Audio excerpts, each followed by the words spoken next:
ദൈവനാമത്തിന് മഹത്വമുണ്ടാകട്ടെ. ഇന്നു മുതൽ ദാനിയേൽ പ്രവാചകൻ്റെ പുസ്തകമാണ് നാം പഠനവിധേയമാക്കുന്നത്. ഈ പഠനം നമ്മുടെ പ്രായോഗിക ക്രിസ്തീയ ജീവിതത്തിന് ഏറെ ഗുണകരവും ഭാവിയെ പ്രത്യാശയോടെ നോക്കിക്കാണുവാൻ ഉതകുന്നതുമായിരിക്കട്ടെ എന്ന് ഞാൻ പ്രത്യേകാൽ പ്രാർത്ഥിക്കുന്നു. പത്യോപദേശത്തിൻ്റെ അതിർത്തിക്കുള്ളിൽ ജീവിക്കേണ്ടവരാണ് ദൈവത്തിൻ്റെ ജനം.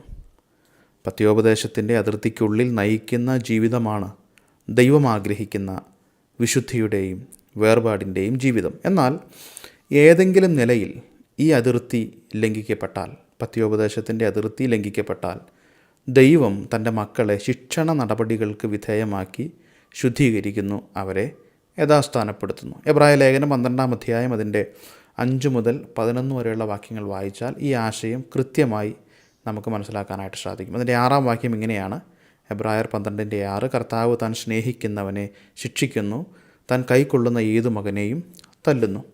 ഇസ്രായേൽ ജനതയോടുള്ള ബന്ധത്തിൽ ശിക്ഷണ നടപടികളെ 5 പടികളായി തിരിച്ച് ദൈവം വ്യക്തമാക്കിയിട്ടുണ്ട്. ലേവ്യ പുസ്തകം 26-ാം അധ്യായം അതിൻ്റെ 14 മുതൽ 39 വരെയുള്ള ഭാഗങ്ങളിൽ ഈ 5 പടികളെ, ഇസ്രായേൽ ജനതയോടുള്ള ബന്ധത്തിൽ ശിക്ഷണ നടപടികളെ 5 പടികളായി തിരിച്ചിരിക്കുന്നത് നമുക്കവിടെ കാണാനായിട്ട് സാധിക്കും. അതിലൊന്നാമത്തേത് ഭീതി, രോഗം, ദാരിദ്ര്യം, ശത്രുക്കളോട് തോൽവി. രണ്ടാമത്തേത് പ്രതാപത്തിൻ്റെയും ശക്തിയുടെയും നാശം, പ്രകൃതി നിയമങ്ങൾ എതിരാകുന്നതിനാൽ ദേശത്ത് കഠിനമായ വരൾച്ച. മൂന്നാമത്തേത് കാട്ടുമൃഗങ്ങളുടെ ആക്രമണങ്ങൾ, സന്തതികളും വളർത്തുമൃഗങ്ങളും നശിക്കുന്നു. നാലാമത്തേത് ശത്രുക്കളുടെ കയ്യിൽ ഏൽപ്പിക്കപ്പെടും, ദാരിദ്ര്യം ക്രമാതീതമായി വർദ്ധിക്കും. അഞ്ചാമത്തേത് ദേശം ശൂന്യമാക്കപ്പെടുകയും നശിക്കുകയും ചെയ്യും. ഇങ്ങനെ ഇസ്രായേൽ ജനതയോടുള്ള ബന്ധത്തിൽ ശിക്ഷണ നടപടികളെ 5 പടികളായി തിരിച്ച് ലേവ്യ പുസ്തകം 26-ാം അധ്യായത്തിൽ നാം വായിക്കുന്നു. ദാനിയേൽ പ്രവാചകൻ്റെ പുസ്തകം ആരംഭിക്കുമ്പോൾ ഇസ്രായേൽ എന്നും ശമര്യ എന്നും അറിയപ്പെടുന്ന വടക്കേ രാജ്യം ശിക്ഷണത്തിൻ്റെ 5-ാമത്തെ പടിയിൽ പ്രവേശിച്ചു കഴിഞ്ഞിരുന്നു. BC 722 അശൂർ സാമ്രാജ്യത്താൽ ദേശം ശൂന്യമാക്കപ്പെടുകയും നശിക്കുകയും ചെയ്തു. എന്നാൽ ദാനിയേലിൻ്റെ രാജ്യമായ യഹൂദ, തെക്കേ രാജ്യം, ശിക്ഷണത്തിൻ്റെ 4-ാമത്തെ പടിയിലേക്ക് ഇപ്പോൾ പ്രവേശിക്കുകയാണ്. അതായത് ദാനിയേൽ പ്രവചനം ആരംഭിക്കുമ്പോൾ ദാനിയേലിൻ്റെ രാജ്യമായ തെക്കേ രാജ്യം, യഹൂദ രാഷ്ട്രം, ശിക്ഷണത്തിൻ്റെ 4-ാമത്തെ പടിയിലേക്ക് പ്രവേശിക്കുകയാണ്. ഓരോ ശിക്ഷണ നടപടിയും ദൈവം സ്വീകരിക്കുമ്പോൾ തൻ്റെ ജനം മാനസാന്തരത്തിൻ്റെ അനുഭവത്തിലേക്ക് വരാത്തത് കൊണ്ടാണ് അടുത്ത പടിയിലേക്ക് ദൈവം പ്രവേശിക്കുന്നത്. അശൂർ സാമ്രാജ്യമായിരുന്നു ആദ്യമായി യഹൂദ രാഷ്ട്രത്തിൻ്റെ മേൽ നിയന്ത്രണം ഏർപ്പെടുത്തിയത്. പിന്നെ അല്പകാലം മിസ്രയീമും, ഇപ്പോൾ അവസാനമായി 70 വർഷത്തെ ബാബേൽ പ്രവാസവും ആരംഭിക്കുകയാണ്. 1-ാം അധ്യായത്തിൻ്റെ 1-2 വാക്യങ്ങൾ ഞാൻ പ്രാരംഭമായിട്ടൊന്ന് വായിച്ചു കേൾപ്പിക്കാം. ദാനിയേൽ പ്രവചനം 1-ാം അധ്യായം 1-2 വാക്യങ്ങൾ. യഹൂദ രാജാവായ യെഹോയാക്കീമിൻ്റെ വാഴ്ചയുടെ 3-ാം ആണ്ടിൽ ബാബേൽ രാജാവായ നെബൂഖദ്നേസർ യെരുശലേമിലേക്ക് വന്ന് അതിനെ നിരോധിച്ചു. കർത്താവ് യഹൂദ രാജാവായ യെഹോയാക്കീമിനെയും ദൈവത്തിൻ്റെ ആലയത്തിലെ പാത്രങ്ങളിൽ ചിലതിനെയും അവൻ്റെ കയ്യിൽ ഏൽപ്പിച്ചു. അവൻ അവയെ ശിനാർ ദേശത്ത് തൻ്റെ ദേവൻ്റെ ക്ഷേത്രത്തിലേക്ക് കൊണ്ടുപോയി. ആ പാത്രങ്ങളെ അവൻ തൻ്റെ ദേവൻ്റെ ഭണ്ഡാരഗൃഹത്തിൽ വച്ചു. യഹൂദയുടെ ചരിത്രത്തിൽ എത്രയും അനുഗ്രഹിക്കപ്പെട്ട ആത്മീക നവീകരണത്തിന് കാരണമായി തീർന്ന യോശിയ രാജാവിൻ്റെ 2-ാമത്തെ മകനായിരുന്നു യെഹോയാക്കീം രാജാവ്.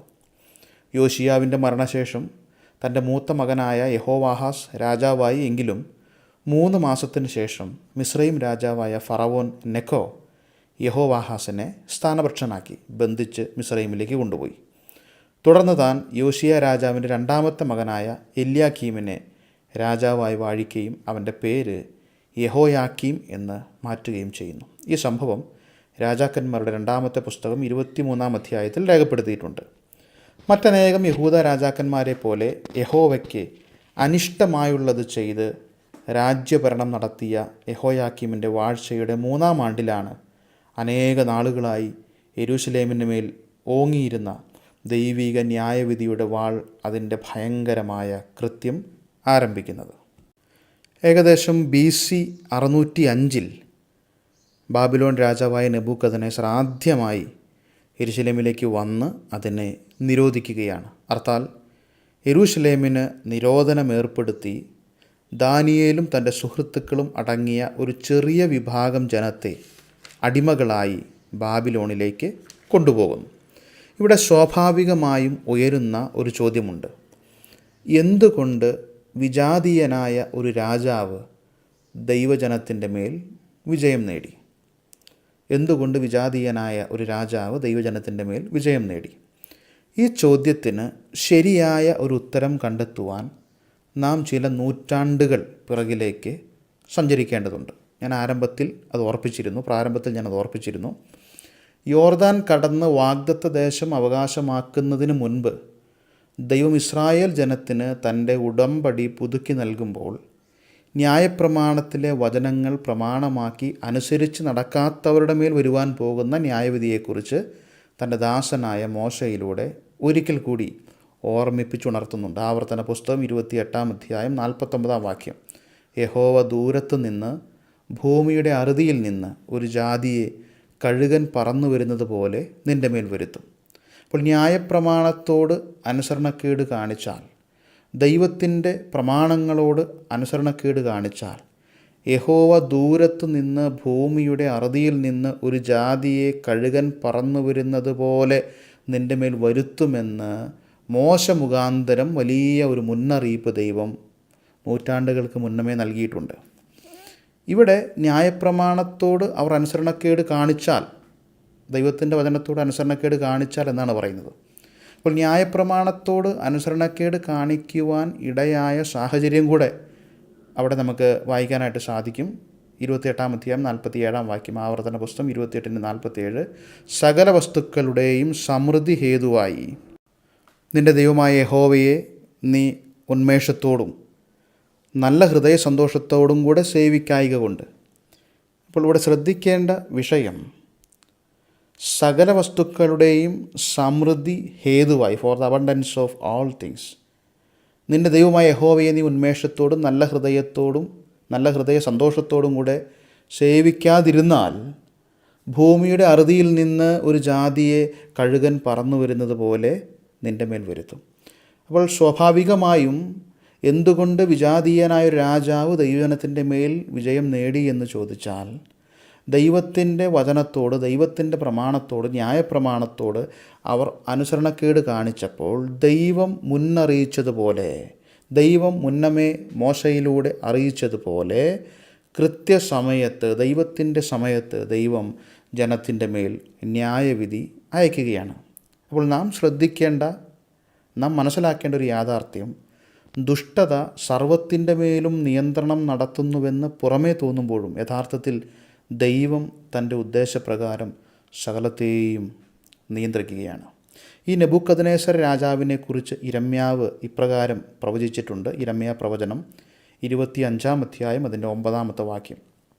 നിങ്ങൾ എൻ്റെ വചനങ്ങളെ കേൾക്കായിക കൊണ്ട് ഞാൻ ആളയച്ച് വടക്കുള്ള സകല വംശങ്ങളെയും എൻ്റെ ദാസനായി ബാബേൽ രാജാവായ നെബൂഖദ്നേസറിനെയും ഈ ദേശത്തിൻ്റെ നേരെയും അതിലെ നിവാസികളുടെ നേരെയും ചുറ്റും വസിക്കുന്ന ഈ സകല ജാതികളുടെയും നേരെയും വരുത്തി അവരെ ഉന്മൂലനാശം ചെയ്ത് സ്തംഭനഹേതുവും പരിഹാസവിഷയവും ശാശ്വത ശൂന്യവുമാക്കി തീർക്കും.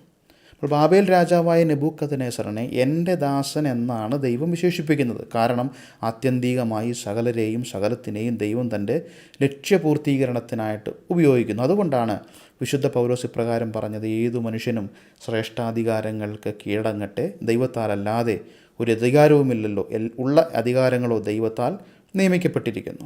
ഇവിടെ 2-ാം വാക്യത്തിൽ കർത്താവ് അവൻ്റെ കയ്യിൽ ഏൽപ്പിച്ചു എന്നാണ് രേഖപ്പെടുത്തിയിരിക്കുന്നത്. ബാബേൽ രാജാവായ നെബൂഖദ്നേസറിൻ്റെ കയ്യിലേക്ക് ഏൽപ്പിച്ചു, കർത്താവ് ഏൽപ്പിച്ചു. അത് വളരെ ചിന്തനീയമായ ഒരു പ്രയോഗമാണ്. യഹൂദ രാജാവായ യെഹോയാക്കീമിനെ ഏൽപ്പിച്ചു.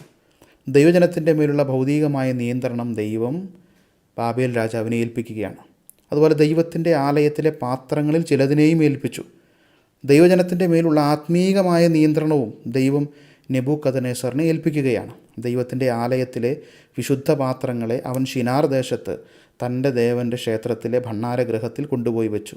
തൻ്റെ ദേവനായ ബേൽ യഹൂദ ജനത്തിൻ്റെ ദൈവമായ യഹോവയുടെ മേൽ ആധിപത്യം സ്ഥാപിച്ചു എന്ന സന്ദേശം നൽകുവാനാണ് ഈ പ്രവൃത്തിയിലൂടെ നെബൂഖദ്നേസർ ശ്രമിക്കുന്നത്. എന്നാൽ ഇതേ നെബൂഖദ്നേസർ പിന്നീട് തുറന്നു സമ്മതിക്കുന്നൊരു യാഥാർത്ഥ്യമുണ്ട്. ദാനിയേൽ പ്രവചനം 2-ാം അധ്യായം 47-ാം വാക്യം, നിങ്ങളുടെ ദൈവം ദൈവാദി ദൈവവും രാജാദി കർത്താവും. ഏൽപ്പിച്ചു എന്ന പ്രസ്താവന വളരെ ഗൗരവമേറിയതാണ്. കർത്താവ് അവൻ്റെ കയ്യിൽ ഏൽപ്പിച്ചു. യഹൂദ രാജാവായ യെഹോയാക്കീമിനെ ഏൽപ്പിച്ചു. ദൈവത്തിൻ്റെ ആലയത്തിലെ പാത്രങ്ങൾ ചിലതിനെയും ഏൽപ്പിച്ചു. ദൈവം ഏൽപ്പിച്ചു, കർത്താവ് ഏൽപ്പിച്ചു എന്ന് പറയുമ്പോൾ ആ പ്രസ്താവന വളരെ പ്രാധാന്യമർഹിക്കുന്നതാണ്, വളരെ ഗൗരവമേറിയതാണ്. ദൈവത്തിൻ്റെ സ്വന്തം ജനം ദുഷ്ട മനുഷ്യരുടെ കീഴിൽ അനുഭവിക്കുന്ന വൈഷമ്യങ്ങൾ പോലും ദൈവത്താൽ അനുവദിക്കപ്പെട്ടതും അവൻ്റെ പരമമായ ഉദ്ദേശത്തിൽ ഉൾപ്പെട്ടതുമാണ്. ദൈവത്തിൻ്റെ നിത്യശക്തിയും ദിവ്യത്വവുമായി അവൻ്റെ അദൃശ്യ ലക്ഷണങ്ങൾ ലോക സൃഷ്ടി മുതൽ അവൻ്റെ പ്രവൃത്തികളാൽ മനുഷ്യബുദ്ധിക്ക് തെളിവായി വെളിപ്പെട്ട് വന്നിട്ടും തങ്ങളുടെ നിരൂപണങ്ങളിൽ വ്യർത്ഥരായി തീർന്നവരെക്കുറിച്ച് പൗലോസ് രേഖപ്പെടുത്തുന്നു. ദൈവം അവരെ അശുദ്ധിയിലേൽപ്പിച്ചു, അപമാന രാഗങ്ങളിലേൽപ്പിച്ചു, ഉചിതമല്ലാത്തത് ചെയ്യുവാൻ നികൃഷ്ടബുദ്ധിയിൽ ഏൽപ്പിച്ചു.